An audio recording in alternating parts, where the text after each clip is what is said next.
Welcome to another week of the American Leading Ladies Book Club. And we are honoring our wonderful book that Pat Sampson, our main author and visionary, actually put together for 50 of us authors that represent really all of us. And so today we're going to be looking at one of the chapters. Every week we take 1 to 2 authors and honor their work. And today we are going to be honoring Oprah Winfrey. And who doesn't love Oprah? I personally lived for her Super Soul Sundays every week and would have voted her for president had she run. That was kind of the rumor for a while there. So again, we're just so honored to have Oprah as our leading author today. So what we're going to do is read a little bit of her chapter, and then we'll just open it up for discussion. So Oprah's chapter is Top 10 Rules for Success. So I'm going to start with the paragraph that she wrote here. And her quote is, "Do the work that comes from your soul. The greatest wisdom I think I've ever received is that the key to fulfillment, success, happiness, contentment in life is when you align your personality with what your soul actually came to do. I believe everyone has a soul and their own personal spiritual energy. When you use your personality to serve whatever that thing is, you can't help but be successful.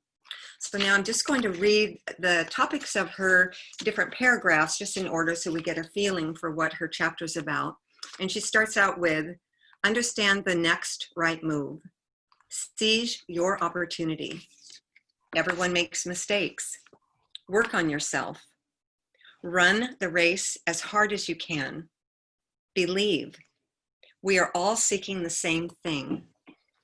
Find your purpose. Stay grounded." And her last is relax. It's going to be okay.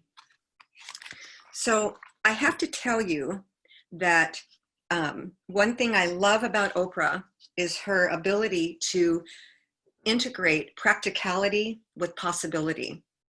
And so for me, when I read 10 Top Rules for Success, I have to tell you that it probably threw me back to my Catholic upbringing where everything was a rule. You had to walk this way and dress this way and, with our uniforms and, so to me, that's the divine masculine. And what I'd like to expand on so that I can resonate more with her chapter, which she has such wonderful inspiration, is Top 10 Rules for Success and Vital Concepts for Self-Actualization.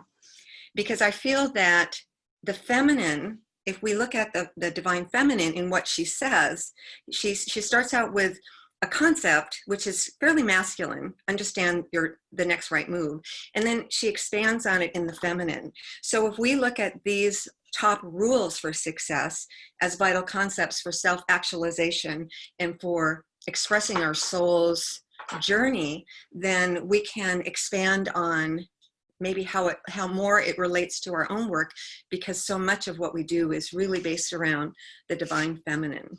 So if anyone would like to start, if there's a particular concept or rule that seems to resonate with one of our work or our our passion or our mission, if someone wants to start, we can just start the conversation about some of the wisdom that Oprah presents in her chapters here.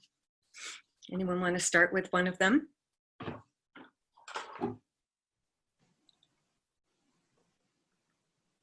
Well, I'll jump in if no one else wants to start.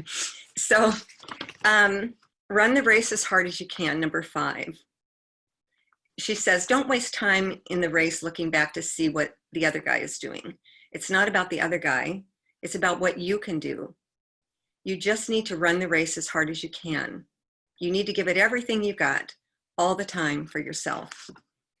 So when I saw that, it reminded me of something that I have thought of probably 100 times over the past 50 years, 60 years. And that was when I was in Catholic school. I had a best friend, Jamie Mosel, down in San Antonio. We went to we were very competitive. She was a great athlete, a little better than I was, but she was a great athlete. And we were in probably 4th grade, and we had a field day. Now you have to picture, we're in these hot, heavy uniforms, plaid uniforms. The nuns are in their heavy black, they're from Ireland. These black habits, is 100 degrees, 110% humidity, and we're out there long jumping, running races, etc. So Jamie and I were involved in the 4th grade girls race. And she and I were the strongest and the most athletic in the class. So when we started the race, I was so excited because I wanted to win. And then we got right to the finish line, and I had this thought. Well, it wasn't even a thought, but the fear of losing the race, because we're neck and neck, was greater than the joy of putting my all in. So I pulled back, and she won the race. And my thought was, well, I let her win. I could have won, but I just let her win. And all my life, I have had to work so hard to get past the concept of, well, if I give up now, then at least I'm not going to fail. And that concept has come to my mind over and over. In fact, I have literally been in meditation where I have played that race over and over in my head, where I gave it my all. And the outcomes were I gave it my all in that race in my mind, and I won, and I was excited. The second concept, I gave it my all in that race, and I lost, and I was excited. And I was excited for my friend Jamie, and I was excited for myself because I gave it my all. But at that moment in my soul development, I made the choice to pull back so someone else could win the race, so I could save the shame and embarrassment of losing when I gave it my all. So when I read through this list and I saw that run the race as hard as you can, I thought, wow, that's been my soul's journey. Is it doesn't matter the outcome, it matters the input. It matters what I have done in order to do what I came to do. Of course, there's going to be people smarter, brighter, younger, whatever than myself. I mean, that's just the way that it is. You can't be an apple if you're an orange. So this particular rule or concept that Oprah presents is one that has been my life's path, and that is have fun, enjoy the race, enjoy the journey, put it all out there, and it doesn't matter the outcome. So that's kind of my my excitement about what she presents in her words of wisdom is, just, it doesn't matter. It's just the journey. And I have had more fun in my life when I've given up the outcome and just have fun along the way, just smell the roses. So anyway, so that's my interpretation of her little rule number 5, concept number 5. So has anybody else shared an experience like that where they've pulled back, or they've not pulled back and they've given it their all? Anybody want to share with that? I can kind of relate to that. I was an athlete also in Catholic school as a kid. And I was probably the mediocre athlete. I was right in the middle of the pack. I wasn't the fastest or the strongest, but I was far from the slowest. And probably not the most competitive, which was probably why I was in the middle of the pack all the time. I didn't feel like I needed to win, and other people, it was so important to them to win that I was fine with them winning as long as I could be a part of the excitement and celebrate with them. And I think half the time the reason I joined the team was just to be with my friends and to be a part of something bigger than myself. And I think it's kind of interesting to hear your perspective on that, like, why you wanted to win and then you were kind of afraid of winning.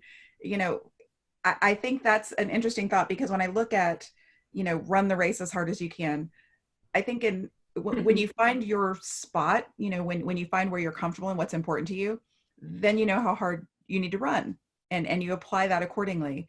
In some of our roles, we're excited to be there and we give it, everything we have. And then in other roles, we're kind of like, well, I was nominated to be here, so I'm going to show up and I'm going to do my part, but I don't necessarily have the same motivation and that same drive to really excel in it. So it's interesting to hear how you've applied that as both coming out the winner and then not coming out the winner. And in both cases, you can celebrate that and appreciate it for what it is. So that's How do, interesting. yeah, thank you. And how does it apply at all to the work that you do, that running the race as hard as you can? You know, and that to me, running the race as hard as you can just feels like it's never enough.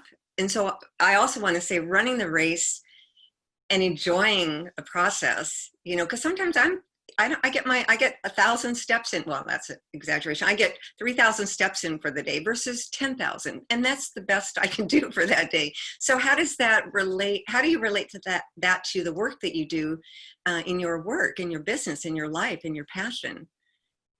How do you Yeah, relate?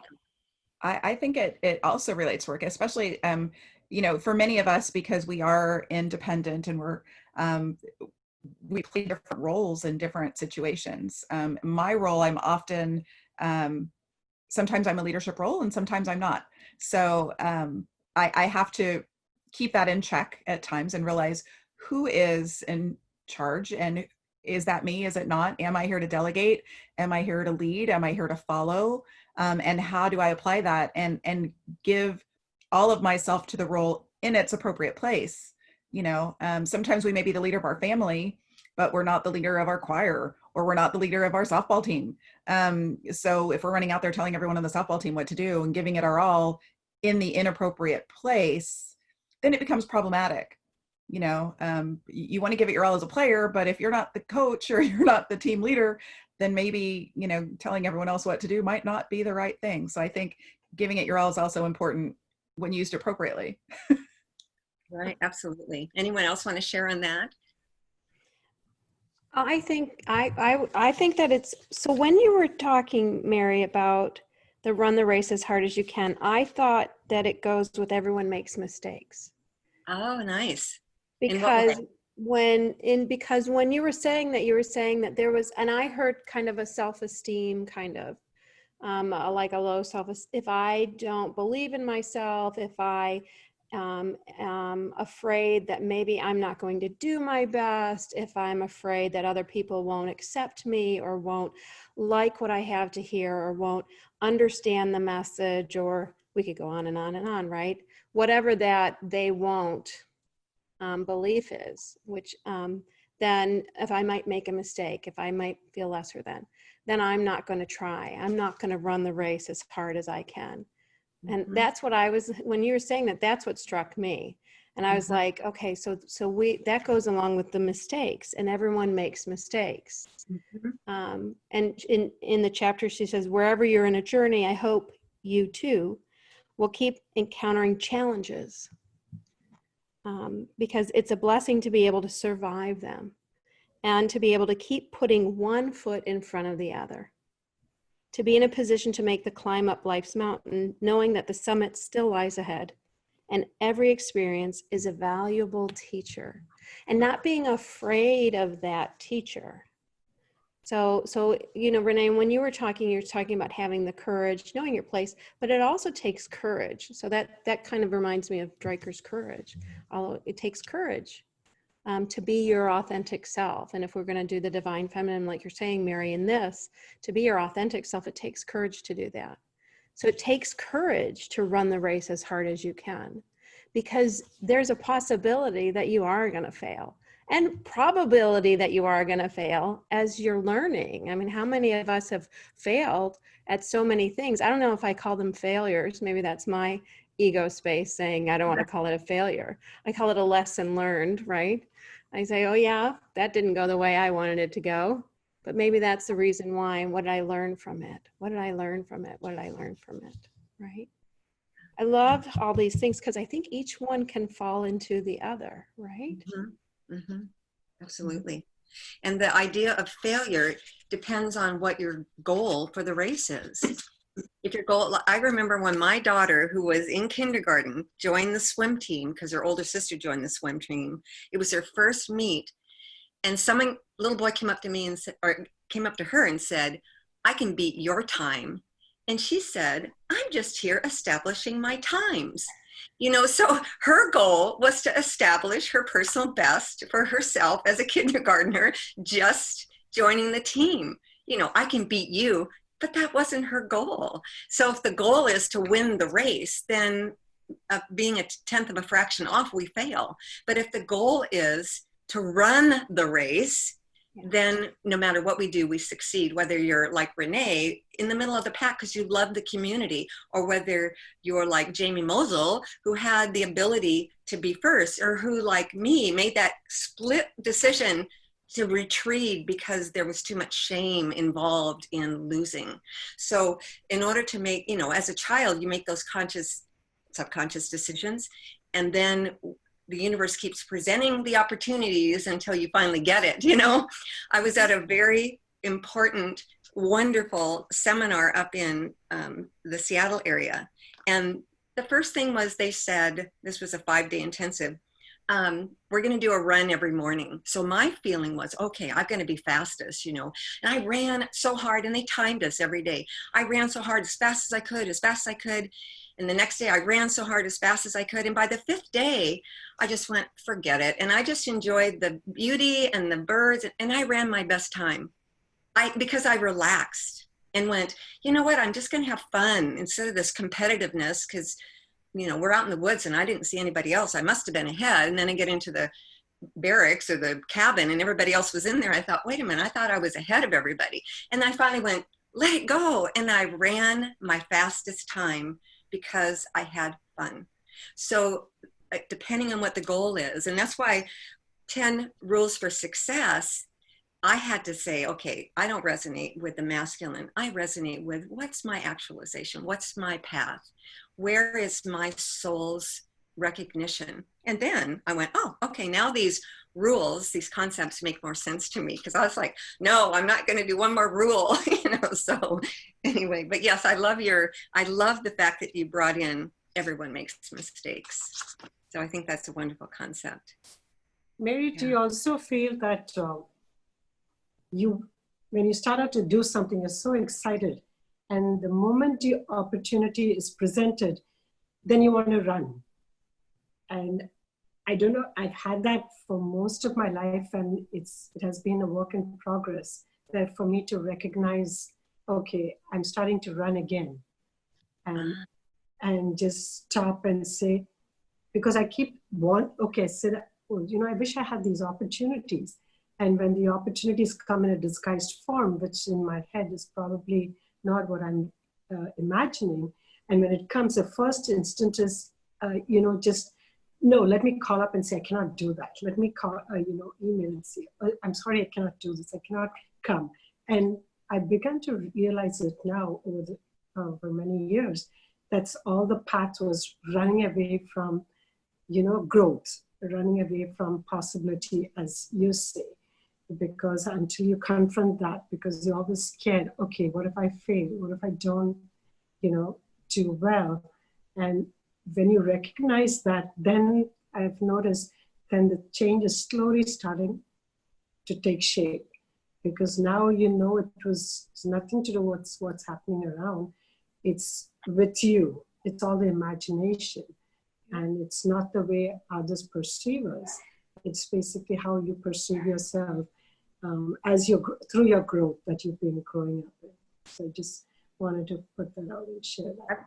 Yeah, that's a wonderful observation, because it is our fears. I mean, the Course of Miracles said we live in fear, we live in love, and there's no in between. And so the fear of losing, when that fear of losing is greater than the joy or the love of putting one's best out, then we have discord, and but that's life's pattern. That's our journey. So do you have is there an example in your life, because you're an artist, is there an example where that translates into what you do as an artist? Or any other? No, I wouldn't say that it translates into that, but what translates for that, point number 7 that Oprah has written is, we are all seeking the same thing. Mm-hmm. And actually I'd written a very short, it's kind of an abstract poem, because Oprah has been such a big influence in my life. Through the years, watching her, my life has totally changed. I was glued to her all the time. I cannot imagine anyone not being influenced by her, right? Mm-hmm. So everything that she used to talk about, right, from relationships, the guests she used to bring on, all were teachers in our life. And I remember writing a poem for her because I used to, and it's a very short, and if it's okay that if I may Oh, read it. And absolutely. yeah, it was called Wisdom at My Doorstep. And it says, it goes like this: if I left my wisdom on your doorstep and walked away with only a teardrop, would you carve it out on the palm of your hand, print it on another's heart, leave it on another doorstep? Then I would know my place on earth and you would find your own. So it's, as she talks about, your life is a legacy. You're shining a light on one person and the next person and next person.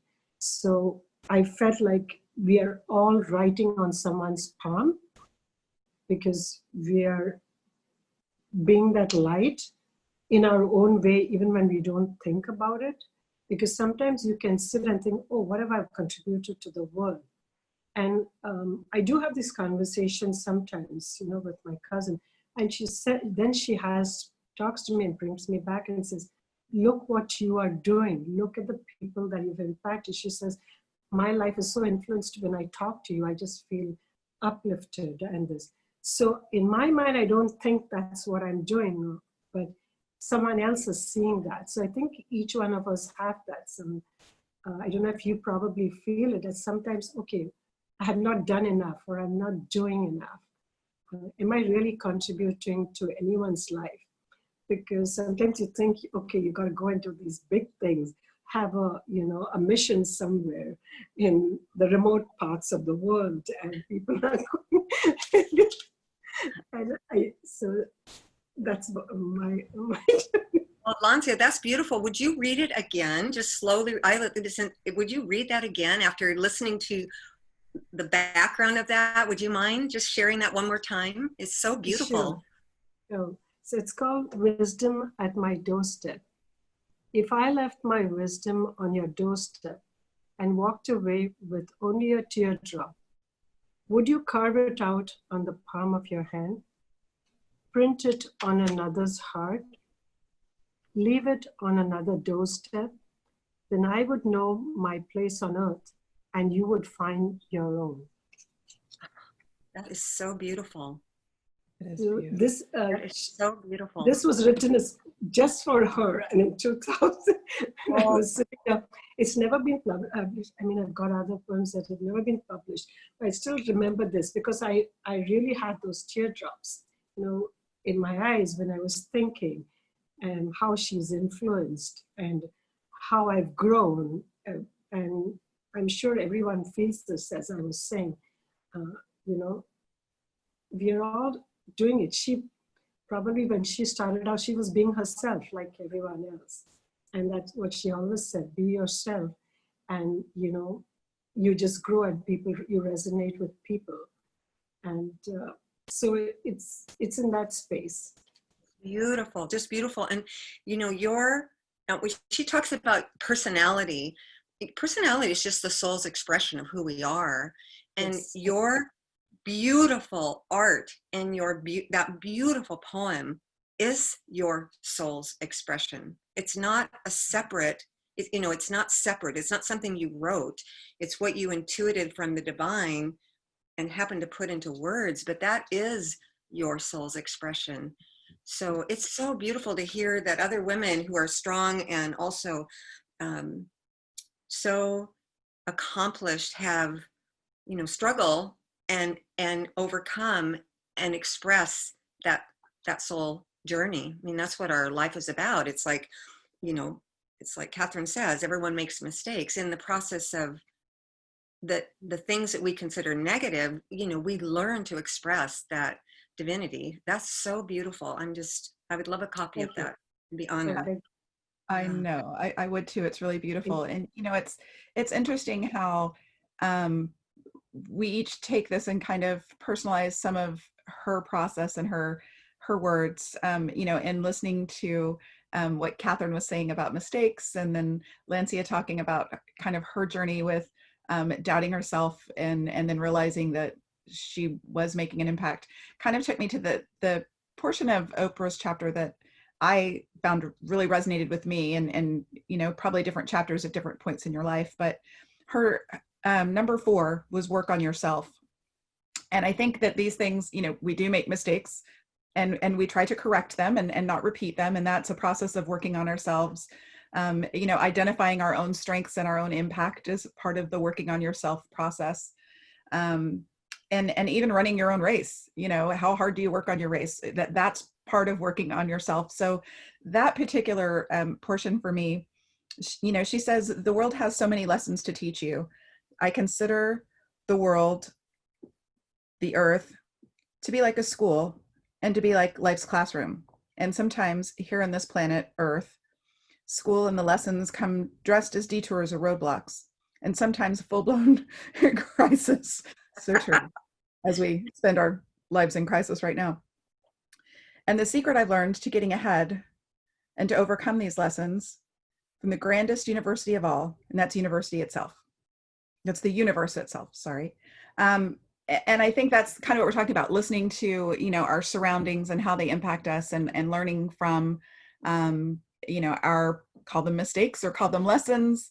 I think it's a little bit of both. I had the pleasure of actually attending Oprah's tour earlier this year with some friends, which was kind of a last minute decision for me. My friends were going and I was a little bit jealous. I thought I was going to be out of town and having to work, and things for me changed, and at the last minute I was able to go. And I'm so glad that I was. And I can honestly say, a little bit unlike Lancia, I did not entirely follow her career all the time. I was very aware of her career, as we all were. But I was in school, or I was working, or so I wasn't one to set my DVR or VCR or whatever the case may be and watch it. I just didn't. But when I caught her, I found her inspiring. And I can appreciate her work. And from a theatrical standpoint, I probably became familiar with, things that she was producing and things that she was writing and acting in. And then kind of circled back later, I think, to truly appreciate the path that she had traveled. And her tour was a lot about the working on yourself steps. She literally spent a lot of time talking about that and pointing out different methods you can use to do that. She had a book that she gave out, and there were exercises to do. And she would ask you to take a couple of minutes and write down goals for yourself, or things you'd like to change, or things that you appreciate. And that's one of those things, when you're trying to figure out how to work on yourself, there are so many directions you can go. And there are so many self-help books and coaches and friends who are more than happy to give you all of their thoughts and opinions. But sometimes just taking the time out to really look at yourself and say, okay, I want to work on myself from my own perspective. What is important to me? What is less important to me? How much time am I spending on the things that are less important instead of the things that are more important? And what are my goals? What do I want to change in my own life? And how do I want to go about changing them? Do I need a new job? Do I want a new house? Do I need to make more friends? Do I need to spend more time doing my art or my music or my writing or whatever that is? Whatever you consider working on yourself to improve your mental well-being, your emotional state of mind, especially in times of crisis. And I think, right now, with everything that we are all experiencing in this time of change, so many of us are kind of taking a moment to focus a bit on ourselves and say, okay, what are those things for me that I could be using this gift of time? As much as it feels like a punishment, it's also a gift of time that we can maybe take a minute and say, this is the time I've always kind of been waiting for, to look at myself a little closer, to read more, or to play my violin or my piano, or paint more pictures, or whatever it is that speaks to us as individuals. Even in some cases, we would prefer not to be doing those alone entirely, but that's where we are.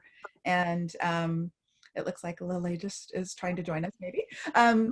So, that chapter really spoke to me. I think probably it always would, but I think right now, in where we are in our lives and what we're currently experiencing, it probably spoke to me just a little bit more this time. And in hearing you ladies talk about the chapter, or the portions of the chapter that spoke to you, I thought it made perfect sense that it's all one chapter, her words. That's wonderful. Lele, welcome. We're so excited you're here. So we're just talking about some of the individual chapters and how it relates to, or the individual rules and how it relates to our life. So Renee, so her first step, understand the next right move. I feel like we are in a divine pause, which is so lovely. I've never seen, and I live in kind of, not rural, but it's not a big neighborhood. I've never seen so many people out walking. It's like, well, where did they come from? Why weren't they walking before? Maybe they were in a gym. I shouldn't, I shouldn't judge, but it's like, this is so wonderful. So when we have this pause, this time to reflect, her first rule, understand the next right move. She says the biggest adventure you can take is to live the life of your dreams. And that's what you're saying, is we have the opportunity now to get off the hamster wheel and to dream. And she says, how do you know what the next right move is? You sit still and ask yourself, what is the next right move? What is the next right move? And then from that space, make the next right move and the next right move. So I would be curious what process we all go through in order to do this, go into the silence and create or ask for or get inspired by the divine guidance that's coming in for the next right move. Because we don't create that in our minds. When we stop and go into the silence, we channel that. And so does anyone have any ideas, thoughts, inspiration on how we receive those divine messages for the next right move? I see Catherine nodding her head, but so yeah, who's, so who? I think that I absolutely. So Renee, when you were talking though too, I was thinking about that I love that she gave you those tools of introspection, right? And sometimes if we're not used to, and Mary, a lot of times people have like, as you know, like if you grew up Catholic, I grew up Catholic as well too, right? Sometimes there are like rules in different religions on how to be able to tap into the divine. And then there's other spiritual ways of being able to do that. There's other tools, and there's other, there are other, out of Western into Eastern ways to be able to tap into the divine, right? So I think of it too as a part of, I also think this goes into the believe chapter as well too, that you were talking about, right? Which is, you don't become what you want, you become what you believe. Stop the crazy mind chatter in your head that tells you all the time that you're not good enough. Do the one thing you think you cannot do, fail at it, try again, do better the second time. The only people who never tumble are those who never mount the high wire. This is your moment, and own it. So I think that I think you can go in two ways. One, you do have to quiet the mind in order to get into that divine space. And then two, you have to ask those introspective questions about what is the next best step for me? What has worked? To embrace that. So I always say lovingly embrace those previous mistakes, lovingly embrace, or whatever it is that you've done before. There's so much going on. During COVID-19, I'm at home. My husband has his office. I had to do now telemental health here in my space. We have a teenager. And what in this quiet, we have been having dinners every night together. And it's such a blessing because I get to know them even in different ways. We're talking more, we're learning more. And as things started to open up, as things started to open up, that's when I took the pause and said, wait a minute. Mm-hmm. We have, and I've told all my clients as well too, this is your opportunity to seize the life you want to live right now. Because as things open up, you don't have to take all the things that are coming at you. You don't have to do all the things that other people may say that you have to do. This is your opportunity to be able to go inside, ask, what is it that I really want to do right now? What is, I always say, what is helping me? What is resonating with me? And then move forward. with the divine, like I say prayers every morning. So like in the last one, we talked about how spirituality. I also do Akashic record reading. So I think that whether, I'm not really sure exactly, there's an energy, whatever that is, whether we call it God, whether we call it spirit, whether we call it community. And so I tap into every morning. I say prayers, and I open up. And then I open up Akashic records just to bring in better energy, try to eat clean, I try to do all these things, right? And then try just to listen and go with that, what that resonates with me the most, right? And be curious as about you guys though too, and what your paths are and what you do.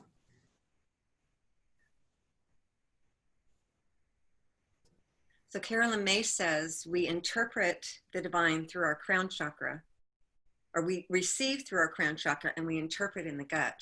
Mm-hmm. And a lot of us receive information, it's like the clairescence, clairvoyance, audio. It's so some of us receive messages in different ways, and some of us it's just an all-knowing, and other of us hear something, a direction. Others, sense or can see. Some of us are visual, some of us are not. Some of us have to. I support the yellow pad industry. I have a new yellow pad where I can just pour out and make my lists and make my, do my journaling. It's like we all have different ways in order to create that next step. And I feel that what you're saying is absolutely true, is that we have ritual, like you go through your ritual every morning, because it connects us to that crown chakra, so we can interpret at whatever level what the next step is in our path. And, sometimes it can be something major, and sometimes it's just a subtle shift. But I think that what you're saying is beautiful, because what's most important in this life is for me anyway, is just that expression of divine joy.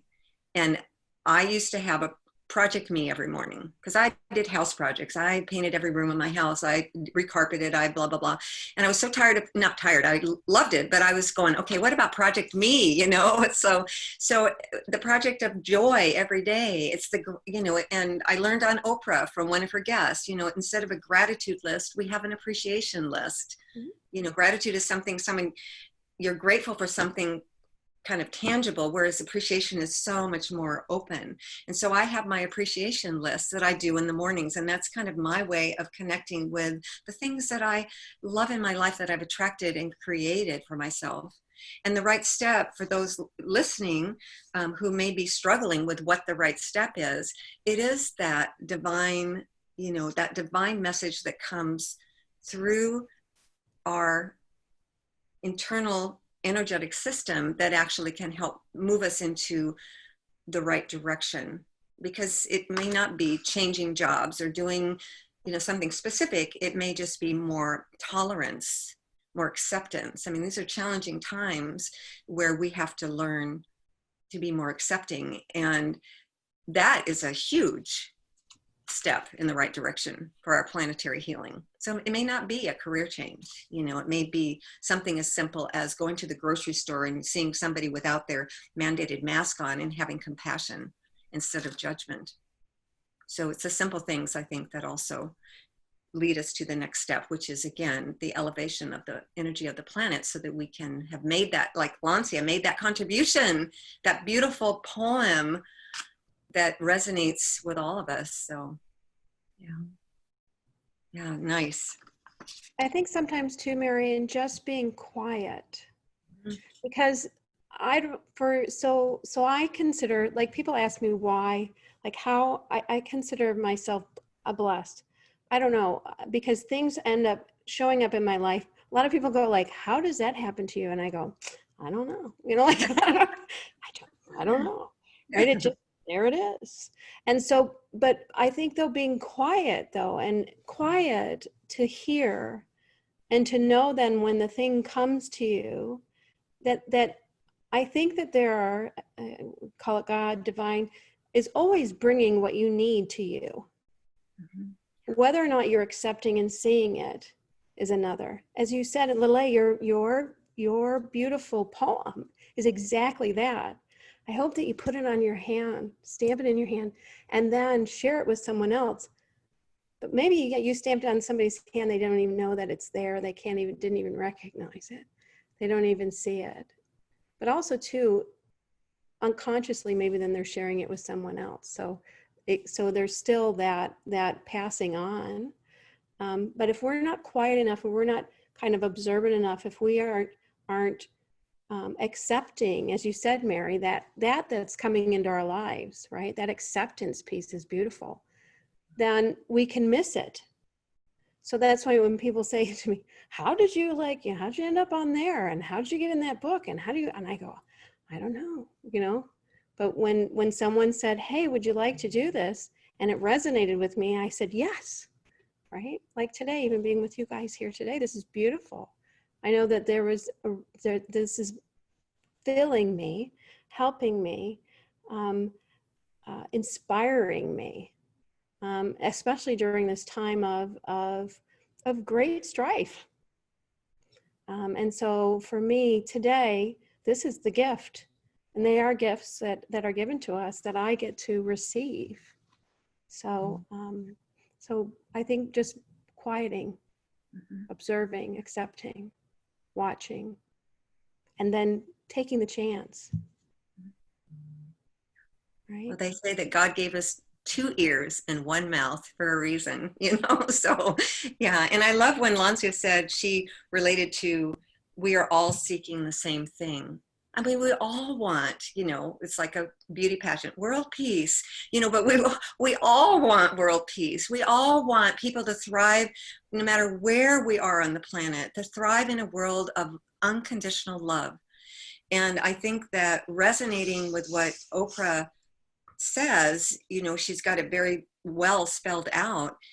The whole point of this is so that we, like you, Catherine, that we belong to a gathering that has the purpose of higher intention. That's all it is, and so our individual day, our individual, lives and work, all it is again, our step in our direction to join the community of those of us seeking, and all of us are seeking at some level, that higher energetic field. So I think that's, so well stated, beautifully stated, Catherine. Yeah. So, and Catherine, I also wanted to say, you said it so beautifully. Sometimes you don't recognize it when it comes, and whatever the longing is, and it just goes by, and then you wonder, why am I stuck with? And you don't even recognize that it came through. And it's actually, this book is a part of it, because when Pat called me and I gave her a million reasons why I shouldn't be here. And all my life I have been just saying, I want to be around, women whom I could influence with me, and it would be a good influence in me. And then here the opportunity is presented, and then I'm saying, no, I've never been there. I cannot do that. But now that Catherine, you mentioned that, and then Mary, and then you recognize, so this is the pattern that's finally breaking into pieces. Right? It's Awesome. funny. It's funny, but it's educational. Like it's been a lesson, but it's funny. And Pat was laughing. She was laughing. She was cracking up so much. She says, I cannot believe this. And because I have been having dreams of Oprah and all my life, speaking to her, and she says, you have all those things, and you still think you shouldn't be this. So, but I'm glad I did it, because now I'm here talking about it. It's funny. And what a wonderful, what a wonderful addition, what a wonderful person you are. You've elevated me. I mean, the first time that you ever spoke, and I thought, oh my gosh, an artist, and the beautiful work that you showed was like, oh my gosh, it was so simple, it was so profound. So you, we do make a difference, even though we may not think that we do. So Thank you. Yeah, it's so funny too, because I think a lot of what we're talking about ties into her second point, where she says, seize the opportunity. She talks a lot about how for her, nothing came, it wasn't luck. You know, it was hard work, and it was determination and all of those things. And it's because she saw the opportunity and she seized it. And while that for her life meant one thing at that time, I think right now, a lot of what we're talking about is this opportunity that's before us now to kind of seize those moments, to address what may be challenging us, or to reach for that goal that we may have put on the back burner, or to work on ourselves, or to you know, make a few mistakes, which we can't help but do. But this is a good time to make them, because hopefully we have time to go back and correct them. You know, it is seizing that opportunity. I also think it ties into her point where she says, relax, it's going to be okay. You know, we do need to seize the opportunity to welcome the challenges and to work on ourselves, but we also need to not add to the pressure in our life in doing so. Let it come to us is I think a message that, you know, we've kind of heard here time and time again. You know, in that quiet time, the message finds you, however it finds you. You know, so I think that's part of that relax theory, is just let it go a little bit, relax into it, you know, and accept that it's coming to you, you know, maybe in your art, maybe in your sleep, in your dreams, you know, maybe just in your quiet time and meditation, whatever it is that works for you. Or if you're still searching for what that is, I know I'm often guilty of that. I often think, okay, I found it. And I'm like, nah, that's not really working. Let's try something else. Okay, I found it again. No, that's not working either. Or I like it, but not as much as the other one. And that's kind of what my path has brought me. I can't say, I'm probably one of those people who says I don't have the answer to where mine comes from, because I keep changing my mind. And you know, a common theme, oh, I'll try something else. Works a little, maybe a lot, I don't know. But whatever that is for us, and whether we've identified it or not, again, just I think sometimes stepping into that quiet space for us lets us relax, lets us focus on seizing the opportunity, maybe in a way that we're not used to. I know with the fast pace that we were used to before all of this, seizing opportunities meant a completely different thing. It was finding a minute and you know, making the time. And now seizing the opportunity has more to do with prioritizing really what is most important for us in this moment, and in our design of what we'd like to see our tomorrow be like, as opposed to what yesterday maybe was like. So I think, you know, all of her points kind of tie in together and bring us to a very similar place. That was beautiful, Renee. Oh, thank you. She talks about, again, personality. You know, I look at my life. I'm a sprinter, not a long distance runner. I like creative projects that are short and sweet and compact, like a marshmallow almost. It's like it is unto itself, you know. So I think recognizing our personalities within that scope of what you were talking about, Renee, so that number one, we stop criticizing ourselves for not doing this or that. And knowing that, I remember I had a boyfriend who used to say, oh, you'll never stick with naturopathic medical school. You never stick with anything. And I thought, because I'm searching, you know, I'm searching. So what I have to say is, I am a sprinter. I don't want to work for a company for 30 years and then get my retirement. And a lot of people, that's their life. That's not mine. I'm like, I want a project. I want to create it. I want to do all the mechanisms, and I want to finish it. And then I want to create something else. So being able to have this time, just where I think the universe says, relax. You know, it's not just time to relax. It's like the universe saying, okay, we are giving you a pandemic pause all over the universe so that you can get to know who you are. And being able to have this time, you know, finally we can say whatever it is we say to ourselves. For me, I say, you know what, just accept the fact that you're a sprinter, you know, and not along. It's okay to say, I'm never going to do another business again, and then have an idea and be, you know, signing up for another LLC with the state. I mean, that's kind of, you know what I mean? So it's, this time has given us a chance to go, okay, who am I? I am the expression, my personality, the expression of my soul, and this time that we get to relax and delve into that and be in the silence and go, okay, I'm okay with that. And I think a lot of people are in that situation where it's not just reevaluating, it's reconnecting with that part of us that we have not had the time to connect with. And all of a sudden go, wow, that's really a kind of a cool part of myself that I wasn't even acknowledging. And now we can shift, and now we can go, take the next step or whatever the mechanical part of that is. But you're right, Renee, it's the relax and receive, relax and let go, relax and listen. You know, that intuition is so strong for all of us, and we all receive it in different ways, but you're absolutely right. It's that the last part of her chapter is the relax. And that's where we are, is the divine relaxation period right now. So, you know, so yeah, for sure. So anyway, yeah. Well, Oprah certainly has a lot of pearls here, you know, to glean from. Yeah.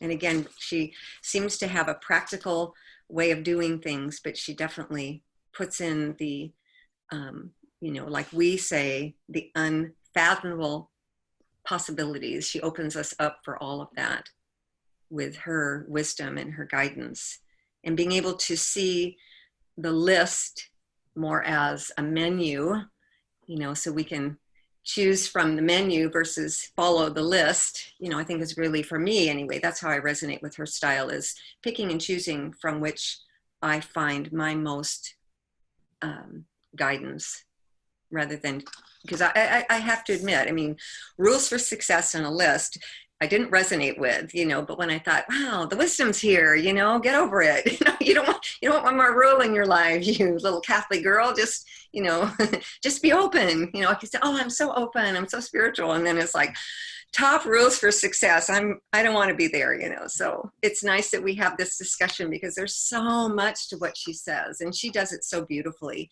She gives us something that's so, again, so practical, and yet expands it to be just the springboard for whatever else we want to do in our lives. So, yeah.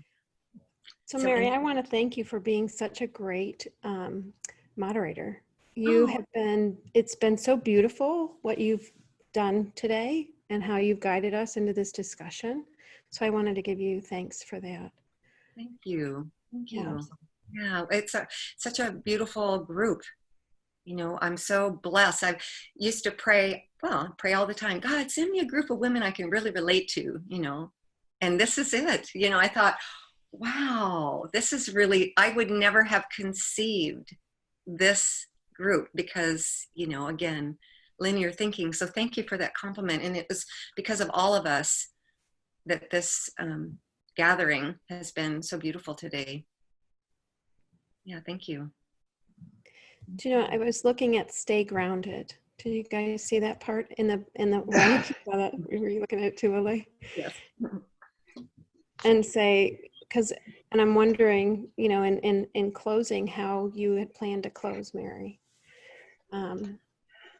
But before, when you, after you were speaking, I heard, it's all about, it's after you're speaking, I just read it, and it says, it is all that really matters when you surrender and stop resisting and stop trying to change that which you cannot change. Be in the moment, be fully open to the blessings you have already received and those that are yet to come to you, and stand in the space of gratitude or appreciation, and honor and claim that for yourself, and look at where you are and how far you've come and what you've gotten and what you've accomplished and who you are. Beautiful. I think we should end with that. Thank you, Catherine. That's absolutely beautiful. Absolutely. Thank you, guys. Yeah, thank you, everybody. This has been fun. It's really been Mary, wonderful. thank you. You did a phenomenal job. Well, It was thank just you all. lovely. Well, you're Indeed. so It's welcome. And thank beautiful. you. It's beautiful to listen to each and every one of Ladies. We have a little verbal interference or something, a little audio. Brian, I think, joined us, and welcome, Brian. Hello. Hello. So Oh, thank hi. you. Your Yeah. microphone thanks. is Yeah. you. That's kind of a blessing too. I guess my audio all of a sudden came on. I've been doing yard work. Yes, we hear, of course, you've been working in the background here, so that's wonderful. Well, we're just finishing up, Brian, so we hope that you have a chance to go back and listen to this recording, because it's been just a wonderful gift, the sharing that we've all been able to receive. It's just been an amazing hour. So thank you for joining us, and wonderful that you got your yard work done. So Yeah, I was doing it while I was listening to you guys, and some excellent. Oh, really you did? wonderful messages. And yeah, I heard the whole Oh, excellent. series. Yeah, Oh, thank a lot you of, so much. Yeah, thank you. So Kathy, yeah, I just kind of let you guys run with it, and I didn't really have too much to say. And of course, even at this point, at the end of it, there's not a lot for me to reiterate, except for, what a lot of the things that you guys have said, especially about, just, I don't know, seeking your inner strengths, and then, having that quiet time to, I don't know, connect with your spirituality, and then put that effort forward, creating your new reality. And that's a wonderful summary of what we did for the last hour. So you were listening. I That's great. was. And I do think it is, I have a hard time finding that positive message in what we're going through right now. Like, especially like Renee iterated about, this is a perfect time to reestablish, redefine yourself, and do a deeper discovery perhaps. And so I like that message as well. Yeah, wonderful. Wonderful. Well, thank you. We're so glad you joined us at the end and gave us that little recap, because that was beautiful. That's exactly what we have been talking about for the last hour or so. So thank you, Brian, for sharing with us. So wonderful. So we'll close our meeting, and next week maybe our, depending on the schedule, maybe a special guest that we'll be speaking about. So we'll see how the week unfolds, but thank you all for being here, and make it a wonderful day. And thank you, Pat, again, for America's Leading Ladies. So wonderful to have stories of courage, challenge, and triumph. So thank you. Bye, everybody. Thank you. Bye-bye. Bye. Bye, Bye-bye. Renee.